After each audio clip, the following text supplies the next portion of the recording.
Good morning students. Chemistry में हम लोग अब तक 2 चैप्टर कंप्लीट कर चुके हैं, that is solid state and number 2 solution. आज हम लोग अगला chapter number 3 that is electrochemistry start करेंगे। इलेक्ट्रोकेमिस्ट्री एक्चुअली इस चैप्टर में क्या है या इलेक्ट्रोकेमिस्ट्री का मतलब क्या है, तो इसमें हम लोग ऐसी प्रोसेस पढ़ेंगे जिसमें इलेक्ट्रिकल एनर्जी से केमिकल चेंज कराते हैं, केमिकल रिएक्शन कराते हैं बाहर से इलेक्ट्रिसिटी सप्लाई करके, या कोई केमिकल रिएक्शन होती है और वहाँ पे इलेक्ट्रिसिटी प्रोड्यूस होती है, मतलब केमिकल रिएक्शन या केमिकल चेंज से इलेक्ट्रिसिटी प्रोड्यूस होती है, या दोनों में क्वांटिटेटिव रिलेशनशिप क्या होता है, इनके बारे में हमें इस चैप्टर में पढ़ना है। ठीक है। अब इसमें सबसे पहले टर्म आता है हमारा एक इलेक्ट्रिक सेल, जो कि पहले से भी हम लोग सुने हुए हैं इलेक्ट्रिक सेल। तो इलेक्ट्रिक सेल हम किसको बोलते हैं, तो it is a device in which one cathode and one anode are connected with each other. Clear. एक ऐसी डिवाइस जिसमें एक कैथोड और एक एनोड परस्पर जुड़े हों, उस अरेंजमेंट को या उस डिवाइस को हम लोग इलेक्ट्रिक सेल बोलते हैं। ठीक है। अभी इस चैप्टर में हम लोग ये कैथोड और एनोड क्या होते हैं, इन पे क्या प्रोसेस होती है, ये सब इस चैप्टर में हम डिटेल में पढ़ेंगे। क्लियर। परंतु कैथोड एनोड नाम तो सुना ही हमने प्रीवियस क्लास से, तो अभी हम इस डेफिनेशन को पढ़ते हैं। तो एक बार फिर से आपको बता देते हैं। इट इज़ अ डिवाइस, या भी हम लोग बोल सकते हैं it is an arrangement in which one cathode and one anode are connected with each other. एक कैथोड और एक एनोड को जब आपस में जोड़ देते हैं तब उस डिवाइस को, उस यंत्र को हम लोग बोलते हैं इलेक्ट्रिक सेल। क्लियर। अब आगे ये बात आती है types of electric cell. Electric cell आखिर कितने टाइप के होते हैं, तो it is of following types. ये निम्नलिखित प्रकार के होते हैं। सबसे पहले हमारा आता है नंबर 1 पे इलेक्ट्रोलिटिक सेल। तो इलेक्ट्रोलिटिक सेल आपने इसके पहले क्लासों में 11 में भी रेडॉक्स रिएक्शन चैप्टर में हम लोगों ने पढ़ा हुआ है। उसके पहले हम लोगों ने 10th वगैरह में भी इलेक्ट्रोलिसिस प्रोसेस कहीं पे पढ़ा है, तो वहाँ पे इलेक्ट्रोलिटिक सेल ही हम लोगों ने यूज किया है, इलेक्ट्रोलिटिक सेल ही पढ़ा है। तो इसको हम कैसे डिफाइन करेंगे। It is a device in which electrical energy converts into chemical energy और केमिकल चेंज। ये एक ऐसी डिवाइस है जिसमें इलेक्ट्रिकल एनर्जी हम बाहर से सप्लाई करते हैं, और इलेक्ट्रिकल एनर्जी बाहर से सप्लाई करते हैं और वो क्या कराती है, वो केमिकल चेंज कराती है या केमिकल एनर्जी में उसका कन्वर्जन होता है। ठीक है। मतलब in this electrical energy converts into chemical energy. ठीक। उसकी एक छोटी सी हम संरचना भी देखते हैं इलेक्ट्रोलिटिक सेल की। तो एक हमारा ये कोई कंटेनर होता है, मान लो एक ग्लास का एक बीकर है, और बीकर में हमने कोई भी एनी इलेक्ट्रोलिटिक सोल्यूशन भर दिया है। सबसे सिंपल आप सोडियम क्लोराइड मान लो, सोडियम क्लोराइड का पानी में सोल्यूशन भर दिया। अब सोडियम क्लोराइड के पानी का जब सोल्यूशन बनाएंगे तो उसमें कैटायन भी होंगे और एनायन भी होंगे, मतलब पॉजिटिव आयन भी होंगे, निगेटिव आयन भी होंगे। तो हमने यहाँ पॉजिटिव निगेटिव बना दिया। ठीक है। अब इस बीकर में हमने 2 यहाँ पे रॉड लगा दिया। जनरली हम लोग कार्बन ग्रेफाइट की रॉड का यहाँ पे यूज करते हैं, कार्बन की जो ग्रेफाइट फॉर्म है उसकी रॉड, और उस रॉड को एक हम बैटरी के पॉजिटिव टर्मिनल से कनेक्ट कर देते हैं और दूसरी रॉड को हम बैटरी के निगेटिव टर्मिनल से कनेक्ट कर देते हैं, और दोनों रॉडों को हम यहाँ पे एक वायर से कनेक्ट कर देते हैं। यहाँ पे एक वायर है। क्लियर। बैटरी का जो बड़ा टर्मिनल है वो पॉजिटिव कहलाता है, जो छोटा है वो निगेटिव कहलाता है। ये भी आपको ध्यान में रखना है। अब निगेटिव टर्मिनल से जो रॉड जुड़ी है उसको हम लोग बोलते हैं कैथोड, और उस पर चार्ज क्या होता है, निगेटिव, क्योंकि निगेटिव प्लेट से जुड़ी है। बैटरी का जो पॉजिटिव पोल या पॉजिटिव प्लेट है वो जिस मेटल रॉड से जुड़ी है उसको हम लोग एनोड बोलते हैं, जो कि पॉजिटिव चार्ज है क्योंकि ये पॉजिटिव टर्मिनल से कनेक्ट है। तो कैथोड निगेटिव हो गया, एनोड पॉजिटिव हो गया। दोनों ही इलेक्ट्रोड एक ही सेम सोल्यूशन में यहाँ पे डिप करते हैं हम लोग। कंटेनर भी एक ही होता है, सोल्यूशन भी एक ही होता है, एक ही सोल्यूशन में दोनों के इलेक्ट्रोड को हम डिप करते हैं। याद रखना यहाँ पे कैथोड निगेटिव होता है और एनोड पॉजिटिव होता है। क्लियर। इतनी बातें आपने पहले भी पढ़ी हुई हैं। तो अब इसमें क्या है कि जब तक हम बाहर से इलेक्ट्रिसिटी सप्लाई करते हैं जब तक तो यहाँ पे केमिकल चेंज होता है, और जैसे ही स्विच को हम ऑन करते हैं इलेक्ट्रिसिटी फ्लो होती है। फ्लो होने के बाद ये हमारी निगेटिव प्लेट है और ये हमारी क्या है, पॉजिटिव प्लेट है। तो अब एक्चुअली ये जो हमारी निगेटिव प्लेट है, निगेटिव प्लेट पे सोल्यूशन में जितने पॉजिटिव आयन हैं वो यहाँ पे आके स्टिक हो जाते हैं, कलेक्ट हो जाते हैं, और जो पॉजिटिव प्लेट है उस पर जितने भी निगेटिव आयन हैं वो आके यहाँ पे कलेक्ट हो जाते हैं, डिपॉजिट हो जाते हैं। क्लियर। तो कैटायन कैथोड की तरफ मूव करते हैं और एनायन एनोड की तरफ मूव करते हैं। Cation means positive charge, anion means negative charge. Clear. तो it means we can say when in electrolytic cell the switch is on, then all the cation move towards cathode and all the anion move towards anode. This process is known as electrolysis. Clear. This process is known as electrolysis. Electrolysis means decomposition of electrolyte into cations and anions by the passing of electricity into its aqueous solution. Clear. तो ये एक electrolysis हो गई। अब यहाँ पे students मैंने बताया कि जब तक सेल से हम सेल को ऑन रखेंगे जब तक करंट जाएगी और केमिकल रिएक्शन होती रहेगी। जैसे ही स्विच को ऑफ कर देंगे यहाँ का केमिकल चेंज स्टॉप हो जाएगा। तो आपको याद होगा थर्मोडायनेमिक में मैंने बताया था ऐसी प्रोसेस जिनको होने के लिए बाहर से इलेक्ट्रिकल एनर्जी या कोई भी एनर्जी की सप्लाई करनी पड़ती है वो प्रोसेस नॉन स्पॉन्टेनियस कहलाती हैं। तो वैसे यहाँ पे भी in this cell the chemical reaction is non spontaneous. यहाँ पे केमिकल रिएक्शन क्या है, नॉन स्पॉन्टेनियस है। क्लियर। अपना जो सेकंड सेल है नंबर 2 इलेक्ट्रोकेमिकल सेल। तो इस पूरे चैप्टर में हम इलेक्ट्रोकेमिकल सेल के बारे में ही पढ़ेंगे। क्लियर। इलेक्ट्रोकेमिकल सेल क्या है, ये इलेक्ट्रोलिटिक सेल का जस्ट अपोजिट है। इसमें क्या था, इलेक्ट्रिकल एनर्जी केमिकल एनर्जी में कन्वर्ट होती थी और इस सेल में केमिकल एनर्जी इलेक्ट्रिकल एनर्जी में कन्वर्ट होगी, मतलब केमिकल चेंज होने से इलेक्ट्रिसिटी प्रोड्यूस होगी। ठीक है। तो it is a device in which chemical energy या हम लोग केमिकल चेंज कह सकते हैं कन्वर्ट्स इनटू इलेक्ट्रिकल एनर्जी। कोई केमिकल रिएक्शन होती है और उससे इलेक्ट्रिसिटी प्रोड्यूस होती है, इलेक्ट्रिकल एनर्जी जनरेट होती है। This cell is also known as galvanic cell और वोल्टेइक सेल। इस सेल के दो नाम हैं, गैल्वेनिक सेल भी नाम है और वोल्टेइक सेल भी नाम है। क्यों? After the name of Luigi Galvani 1780 and Alessandro Volta 1800। इन लोगों ने इस सेल को बनाया था, काम किया था इन पर, इसलिए उनके ऑनर में उनके सम्मान में इनके नाम दिए गए गैल्वेनिक सेल या वोल्टेइक सेल, लेकिन इलेक्ट्रोकेमिकल सेल बेसिकली इसको बोलते हैं। ठीक है। अगला यहाँ पे एक टर्म आता है for standard electrochemical cells. For standard electrochemical cells अगर कोई भी हमारा स्टैंडर्ड इलेक्ट्रोकेमिकल सेल है उसके लिए कुछ बातें यहाँ पे आपको जानना जरूरी है। Redox reaction is spontaneous if the standard electrode potential या ईएमएफ ऑफ सेल या for redox reactions of cell is positive. अगर इस सेल के लिए ईएमएफ ऑफ सेल अगर पॉजिटिव है, ईएमएफ ऑफ सेल पॉजिटिव है, तब तो यहाँ पे जो प्रोसेस है उसको हम लोग बोलते हैं स्पॉन्टेनियस। क्या बोलते हैं? स्पॉन्टेनियस। लेकिन अगर redox reaction is non spontaneous, redox reaction non spontaneous कहलाती है। कब?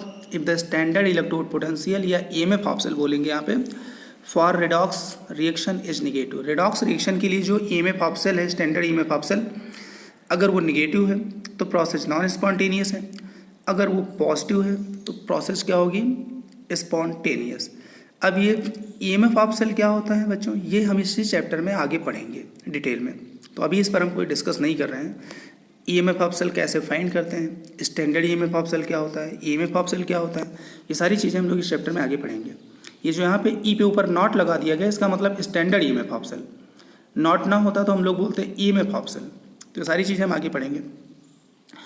अब यहाँ पे हम एक एग्जाम्पल ले रहे हैं, एग्जाम्पल ऑफ इलेक्ट्रोकेमिकल सेल। एक इलेक्ट्रोकेमिकल सेल हम लोग बना रहे हैं विद द डायग्राम।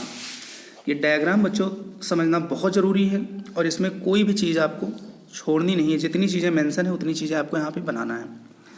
ठीक है। अब ये जो सेल है इसमें देखो, एक हमारा मतलब ये कंटेनर है, नॉन कंडक्टिंग मटेरियल का बनाया जाता है। नॉन कंडक्टिंग मटेरियल कुछ भी ले सकते हो, जनरली हम लोग बीकर ले लेते हैं ग्लास का, और इस बीकर में हमने कोई इलेक्ट्रोलिटिक सोल्यूशन भरना होता है। हमने मान लिया कि इसमें जिंक सल्फेट का एक्वा सोल्यूशन भर लिया जिसकी कंसंट्रेशन 1 मोलर है। इधर हमने कॉपर सल्फेट सोल्यूशन भर लिया, कॉपर सल्फेट की कंसंट्रेशन 1 मोलर है। क्लियर, ठीक है। जिस मेटल का सॉल्ट रहेगा उसी मेटल की यहाँ पे रॉड इसमें डुबोनी है। तो जिंक सल्फेट है तो जिंक मेटल की रॉड यहाँ पे डिप कर दिया, कॉपर सल्फेट में कॉपर मेटल की रॉड हमने यहाँ पे डिप कर दिया। अब दोनों जो रॉड हैं उनको एक हमने यहाँ पे वायर से कनेक्ट कर दिया। देखो एक बाहर यहाँ पे वायर लगा है और वायर में एक हमने की लगा दिया है। एक हमने यहाँ पे अमीटर या वोल्ट मीटर इसको कह सकते हैं, जो कि करंट के बारे में बताता है, एमीटर या वोल्ट मीटर लगा दिया। ठीक, अब इसके बाद इन दोनों सोल्यूशन को हमने एक यू शेप, यू के आकार की ग्लास ट्यूब से हमने जोड़ दिया और इसमें हमने क्या भरा हुआ है, सॉल्ट। इसका नाम है यू शेप ग्लास ट्यूब का, यहाँ पे नाम है salt bridge. Salt bridge, bridge का मतलब होता है कनेक्शन, सॉल्ट का मतलब सॉल्ट इसमें भरा हुआ है। तो सॉल्ट का एक कनेक्शन है और वो सॉल्ट कौन सा है, salt bridge containing KCl, KNO3, NH4NO3, K2SO4। ऐसे हम सॉल्ट भरते हैं जिनके कैटायन और एनायन यहाँ पे किसी तरह कोई केमिकल रिएक्शन ना करें। ठीक, अब इनके जो ग्लास ट्यूब का दोनों माउथ है इसमें हमने कॉटन प्लग लगा दिया। क्लियर, कॉटन प्लग लगा दिया। अब इसके बाद बच्चों होता क्या है कि जैसे ही की को यहाँ पे ऑन करते हैं, डॉट बना है, डॉट का मतलब की ऑन कर दी गई, डॉट ना होता तो की ऑफ होती। जैसे ही की को ऑन करते हैं तो होता क्या है कि ये जो जिंक रॉड है, जिंक रॉड पे जो जिंक मेटल एटम है ये इलेक्ट्रॉनों को लूज करते हैं। 2 इलेक्ट्रॉन लूज करेंगे तो किस में कन्वर्ट होंगे, जिंक आयन में कन्वर्ट होंगे और सोल्यूशन में पहुंच जाते हैं। देखो तो zinc atom after losing 2 electron converts into zinc ion and move to the solution. यहाँ पे जिंक आयन में सोल्यूशन में चले जाते हैं। अब ये इलेक्ट्रॉन इधर से आते हुए यहाँ से यहाँ तक यहाँ पहुँच जाते हैं, इस रॉड पे पहुँच जाते हैं। इस रॉड पे जैसे पहुँचते हैं कॉपर आयन सोल्यूशन में होते ही हैं, कॉपर आयन सोल्यूशन में होते हैं वो दोनों इलेक्ट्रॉन को एक्सेप्ट करते हैं +2 इलेक्ट्रॉन और कॉपर एटम के फॉर्म में इस रॉड पे डिपॉजिट होते चले जाते हैं, जमते चले जाते हैं। क्लियर, अब यहाँ पे ये जो मेटल रॉड है, इस मेटल रॉड का नाम दिया गया है कैथोड और इस मेटल रॉड का नाम दिया गया है एनोड। ठीक, इसका कैथोड और इसका एनोड। अब यहाँ पे साइन कन्वेंशन थोड़ा चेंज है। अभी तक आपने कैथोड निगेटिव पढ़ा था, एनोड पॉजिटिव पढ़ा था। यहाँ पे थोड़ा उल्टा हो जाता है, एनोड निगेटिव हो जाता है, कैथोड पॉजिटिव हो जाता है। उसका कारण क्या है, क्योंकि यहाँ पे इलेक्ट्रॉन बार बार हर जिंक मेटल इलेक्ट्रॉन को निकालता रहता है। इलेक्ट्रॉनों को जब एक जिंक 2 इलेक्ट्रॉन निकालता है तो वैसे एटम बार बार इलेक्ट्रॉन रिलीज करते जाते हैं। तो इस मेटल रॉड पे इलेक्ट्रॉन डेंसिटी बढ़ जाती है और इलेक्ट्रॉन डेंसिटी बढ़ने का मतलब इलेक्ट्रॉन पे साइन निगेटिव होता है। तो charge density, negative charge density बढ़ गई, इसलिए इसका साइन दिया गया निगेटिव। इधर देखो, इधर क्या होता है, इलेक्ट्रॉन आए हैं लेकिन इलेक्ट्रॉन कंज्यूम हो रहे हैं, इलेक्ट्रॉन एब्जॉर्ब हो रहे हैं। इलेक्ट्रॉन एब्जॉर्ब हो रहे हैं मतलब निगेटिव कम हो रहा है। जब निगेटिव कम हो रहा है तो कहने का मतलब पॉजिटिव बढ़ रहा है, तो इसलिए इसका चार्ज क्या दिया गया, पॉजिटिव। या कॉपर आयन, पॉजिटिव आयन बार बार यहाँ पे कलेक्ट हो रहे हैं तो इसलिए इसका चार्ज क्या दिया गया, पॉजिटिव। तो कैथोड पॉजिटिव, एनोड निगेटिव, ये साइन कन्वेंशन है। ठीक है, अब इसके बाद देखो, जैसे ही जिंक आयन यहाँ पे बार बार सोल्यूशन में जाते रहते हैं तो अब इस सोल्यूशन में इलेक्ट्रिकल न्यूट्रलिटी मेंटेन नहीं रह जाती। क्यों, क्योंकि पहले क्या था, जितने जिंक आयन थे उतने सल्फेट आयन थे। अब जिंक आयन बढ़ते जाते हैं जिसकी वजह से सोल्यूशन पॉजिटिवली होता जाता है। तो उसी टाइम में जो हमारा सॉल्ट ब्रिज है ये अपोजिटली आयन, अगर ये पॉजिटिव आए हैं यहाँ पे तो यहाँ पे निगेटिव आयन यहाँ से आते रहते हैं Cl-, और इस सोल्यूशन की इलेक्ट्रिकल न्यूट्रलिटी मेंटेन रहती है। क्लियर, सेम टू सेम यहाँ पे पहले हमारा सोल्यूशन न्यूट्रल था, जितने कॉपर आयन थे उतने सल्फेट आयन थे।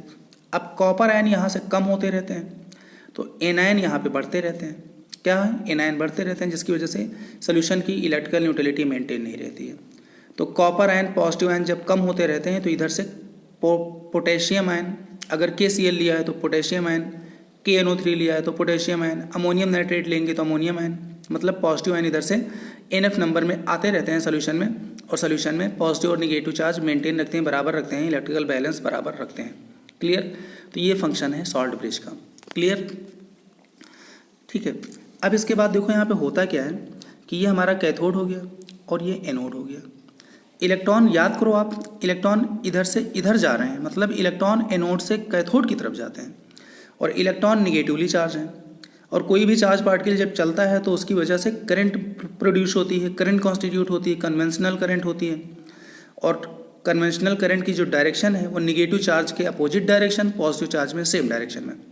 तो इलेक्ट्रॉन यहाँ पे निगेटिवली चार्ज है, तो इलेक्ट्रॉन यहाँ पे एनोड से कैथोड की तरफ मूव करते हैं और करंट फ्लो जो होती है वो कैथोड से एनोड की तरफ होती है, कैथोड से एनोड की तरफ होती है। तो ये इतनी चीज़ें बच्चों आपको याद रखना है कि in case of galvanic cell, in case of electrochemical cell, in case of voltaic cell, the movement of electron take place from anode to cathode while the conventional current flows from cathode to anode. In this cell cathode is positive, in this cell anode is negative. Both electrodes are dipped in separate different container, different electrolytic solutions, and both solutions are connected with the help of a glass shaped tube filled with inert electrolyte, and this tube is known as salt bridge. Clear? Now some points regarding this. कभी भी अगर आपको galvanic shell बनाना हो, electrochemical cell बनाना हो, तो उसके लिए 2 metal के इलेक्ट्रोड आपको यूज करने पड़ेंगे और उसी का सॉल्ट सोल्यूशन दोनों में डिप करना पड़ेगा।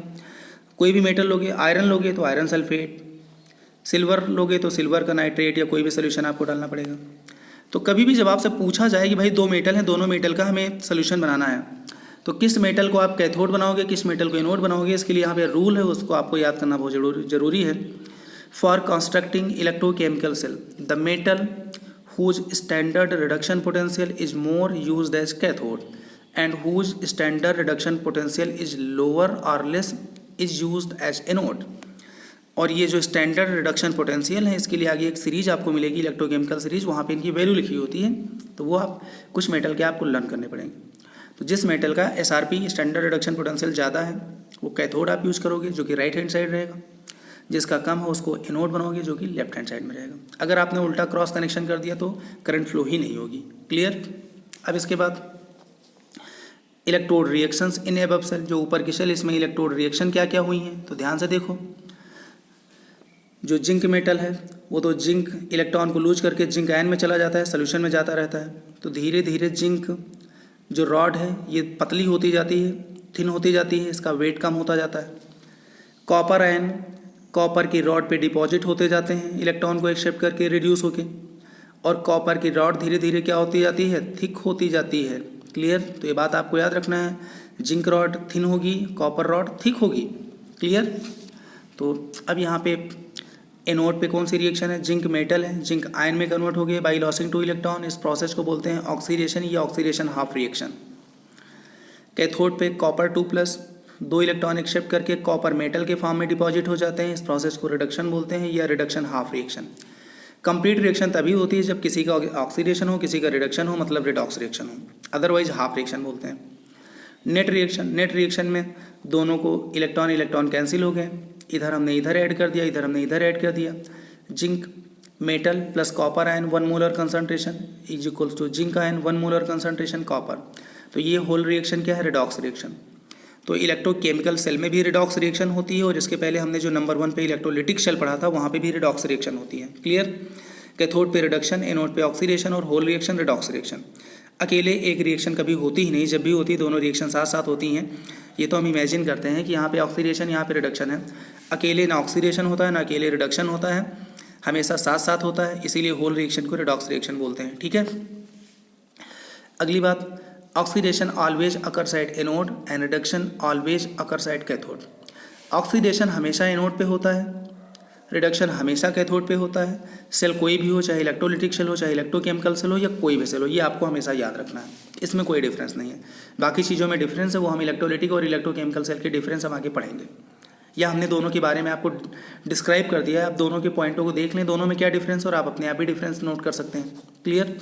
अब इसमें मेनली जो सॉल्ट ब्रिज यूज़ किया गया उसके कुछ यहाँ पे फंक्शंस होते हैं, वो फंक्शन हम लोग यहाँ पे बहुत ज़रूरी है, वो बहुत पूछा जाता है, salt bridge and its function. तो जैसा कि हमने अभी आपको बताया था कि दोनों सोल्यूशन को यू शेप्ड ग्लास ट्यूब जो कनेक्ट करती है उसको हम लोग बोलते हैं salt bridge. It is a U shaped glass tube filled with inert electrolyte solution. Inert electrolyte का सोल्यूशन होता है जैसे potassium chloride, potassium nitrate, potassium sulphate या ammonium nitrate, usually solidified by boiling with agar agar and gelatin. अगर अगर और gelatin के साथ इसको बॉयल करके सॉलिडिफाइड बनाते हैं, एंड लेटर कूलिंग, और कूल करके जेली लाइक सब्सटेंस बन जाता है। उस जेली लाइक सब्सटेंस को हम यहाँ पे यू शेप ग्लास ट्यूब में भर देते हैं। क्लियर? ऐसे लिक्विड भरोगे तो फ्लो कर जाएगा दोनों माउथ से, तो जेली लाइक सब्सटेंस यहाँ पे भरते हैं। Inert electrolyte means, inert electrolyte यहाँ पे नाम क्यों दिया गया है? तो inert electrolyte means whose ions do not take part in the redox reaction and also do not react with the electrolyte used. ऐसे इलेक्ट्रोलाइट हम यूज करते हैं जिनके आयन न रिडॉक्स रिएक्शन में पार्टिसिपेट करें और ना ही उसमें जो इलेक्ट्रोलाइट हमने जिंक सल्फेट या कॉपर सल्फेट यूज किया उनसे किसी तरह की कोई रिएक्शन होने पाए। ठीक है?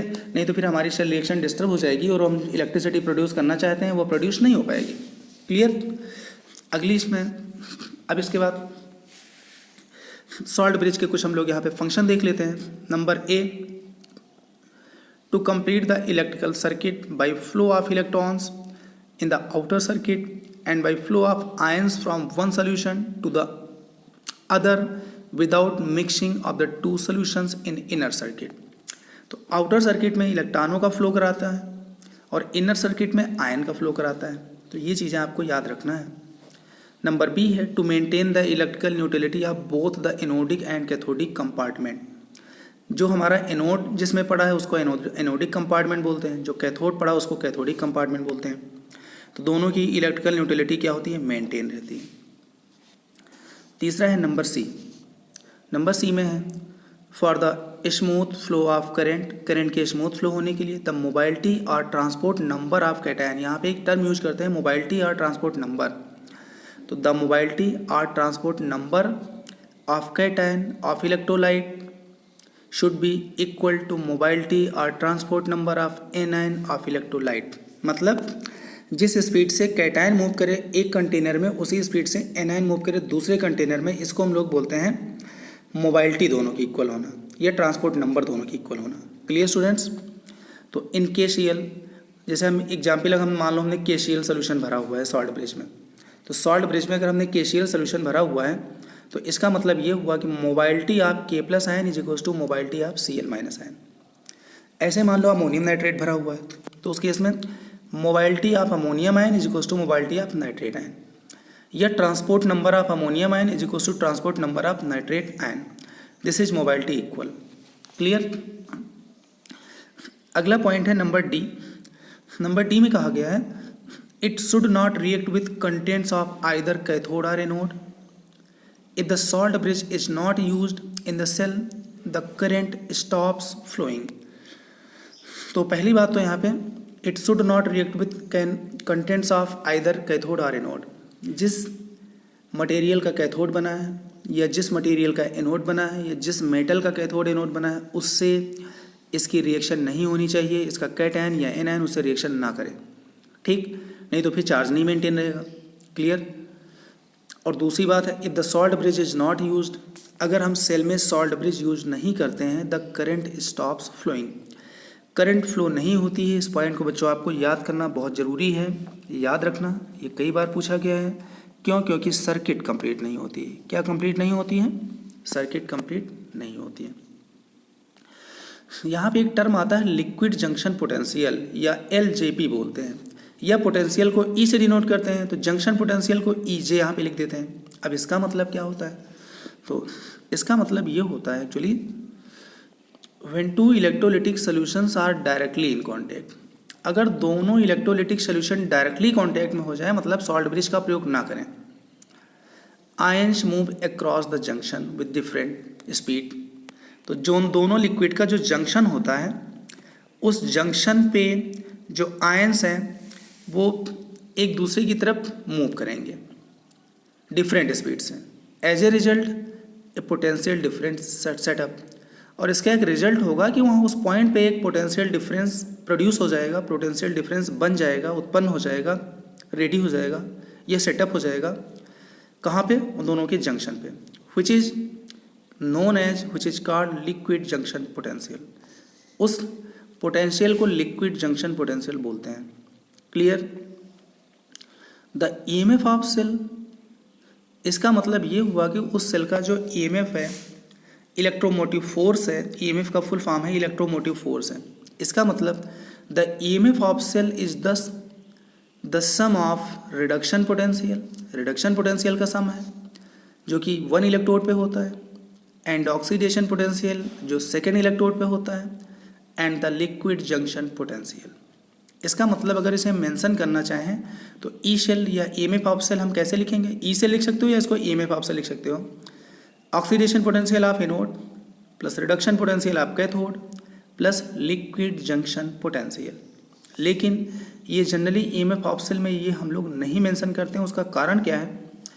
क्योंकि the salt bridge in which mobility of potassium ion is equal to mobility of chloride ions liquid junction potential is taken as 0। जहाँ पे मोबाइलिटी ऑफ आयन इक्वल होती है वहाँ पे लिक्विड जंक्शन पोटेंशियल 0 होता है, तो 0 हम यहाँ से भी हम हटा देते हैं इस टर्म को। इसके बाद है the zinc and copper rods are connected by metallic wire with a provision for an ammeter और voltmeter and a switch. The setup is known as Daniell cell. मैंने बच्चों अभी बताया था कि जो गैल्वेनिक सेल है, इलेक्ट्रोकेमिकल सेल है, वो 2 अलग अलग डिफरेंट इलेक्ट्रोड्स होते हैं, दोनों में उसी मेटल का सॉल्ट सोल्यूशन भरा होता है। तो अगर केमिकल सेल हम ऐसा बनाएं, इलेक्ट्रोकेमिकल सेल, जिसमें जिंक और कॉपर यूज करें, जैसा कि ऊपर मैंने बनाया हुआ है, जिंक और कॉपर यूज करें, तो ऐसे इलेक्ट्रोकेमिकल सेल या ऐसे वोल्टेइक सेल या ऐसे गैल्वेनिक सेल का एक स्पेशल नाम और होता है डैनियल सेल। क्या नाम होता है? Daniell cell. तो डैनियल सेल भी एक टाइप का इलेक्ट्रोकेमिकल सेल, गैल्वेनिक सेल या वोल्टेइक सेल है, जिसमें कॉपर कैथोड यूज करते हैं और जिंक क्या यूज करते हैं? एनोड। क्लियर? इसके बाद अगला अपना जो टर्म आएगा, some characteristics of Daniell cell. Daniell cell की बच्चों यहाँ पे कुछ प्रॉपर्टीज होती हैं, कुछ पॉइंट्स होते हैं, उनको बच्चों हम लोग अपने अपने नेक्स्ट वीडियो लेक्चर में स्टडी करेंगे। ठीक है? तो ये इलेक्ट्रोकेमिस्ट्री का जो रिटन वर्क है, इसको आप पहले जो है कंप्लीट कर लेना। कंप्लीट करने के बाद आप वीडियो लेक्चर ध्यान से सुनना। वीडियो लेक्चर में कहीं पे कोई चीज़ आपको समझ में नहीं आ रही है तो आप हमसे पूछना। ठीक है? और आगे का जो पार्ट है हम लोग नेक्स्ट वीडियो लेक्चर या नेक्स्ट टर्न से स्टार्ट करेंगे। Thank you, very good.